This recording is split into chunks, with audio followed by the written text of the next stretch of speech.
अस्सलामुअलैकुम दोस्तों, कैसे हैं आप सब। उम्मीद है दोस्तों आप सब ठीक ठाक होंगे। तो दोस्तों आज की इस वीडियो में मैं आपको बताऊंगा कि ऐसे लोग जो कि अपने मोबाइल फ़ोन की वजह से परेशान है कि उनका मोबाइल फ़ोन 20 अक्टूबर को बंद कर दिया जाएगा। तो दोस्तों उन सब के लिए वीडियो बहुत अहम है, जो कि बहुत परेशान है, इस सीन को उन्होंने बहुत सीरियस लिया हुआ है।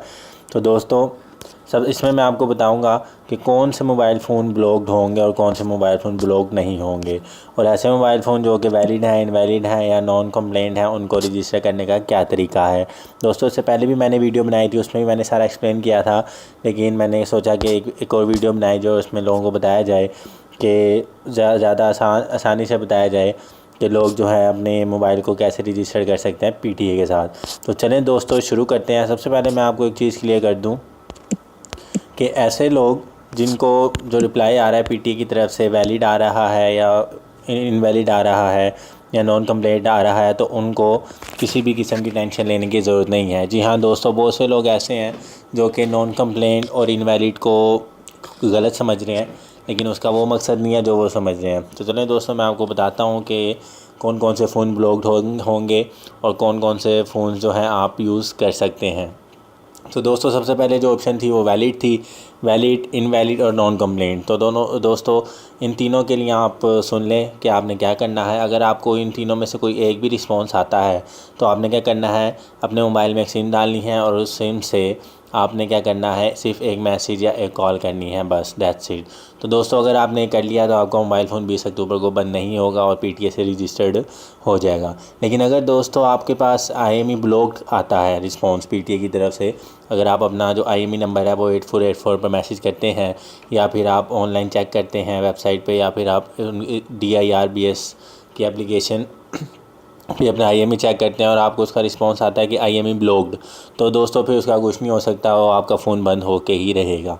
तो दोस्तों अगर आपको इन तीनों में से कोई एक रिस्पांस आता है, जैसे वैलिड है, इनवैलिड है या फिर नॉन कंप्लेंट है, तो दोस्तों इसके लिए मैंने आपको तरीका बताया कि आप सिम डाल लें अपने मोबाइल फ़ोन में और उसको उस सिम से सिर्फ आपने 1 पैसा खर्च करना है, 1 रुपया नहीं, सिर्फ 1 पैसा।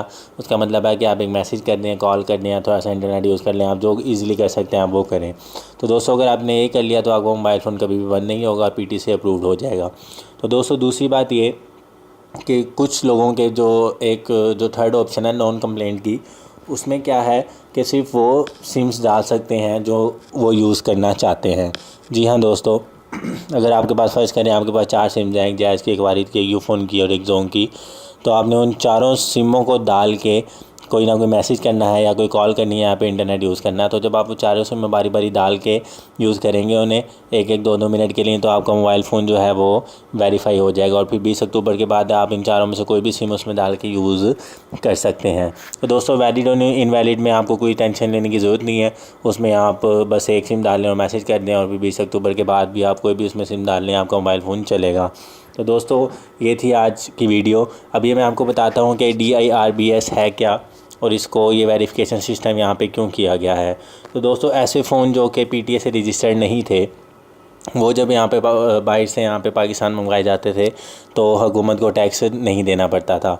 जो लोग मंगवाते थे मोबाइल फ़ोन, जैसे जो मार्केट्स वगैरह में बैठे होते हैं, जिनकी शॉप्स होती हैं, जो बाहर से मोबाइल फ़ोन मंगवाते थे तो वो हुकूमत को टैक्स पे नहीं करते थे। लेकिन दोस्तों PTA आ गया बीच में, PTA से जब आपका फ़ोन अप्रूव्ड होगा तो तब भी आपका फ़ोन यहाँ पर चल सकता है, अदरवाइज़ नहीं। तो दोस्तों इस सब के लिए आपने क्या करना है, जो मैंने आपको बताया आपने सिर्फ वही करना है। तो हुकूमत को इससे क्या फ़ायदा होगा, जब हुकूमत PTA से जब मोबाइल फ़ोन यहाँ पे आएगा और वो PTA से अप्रूव्ड होगा तो हुकूमत को टैक्स जाएगा, ठीक है।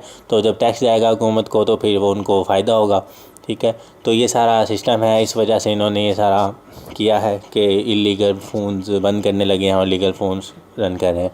दोस्तों इसका फ़ायदा एक और भी है कि अगर आपका मोबाइल फ़ोन गुम हो जाता है, चोरी हो जाता है, तो उसके बाद आप जो है क्या कर सकते हैं, अगर आपको अपना IME नंबर याद है, कुछ भी है, तो आप उसको ब्लॉक करवा सकते हैं। तो दोस्तों अगर आपने IME ब्लॉक करवा दिया तो फिर आपका मोबाइल फ़ोन लॉक्ड हो जाएगा, उसको कोई भी यूज़ नहीं कर सकता। तो दोस्तों अगर आपको मेरी वीडियो पसंद आई है तो इसको लाइक और शेयर ज़रूर कीजिएगा और वीडियो को शेयर करना मत भूलिएगा। अल्लाह हाफ़िज़।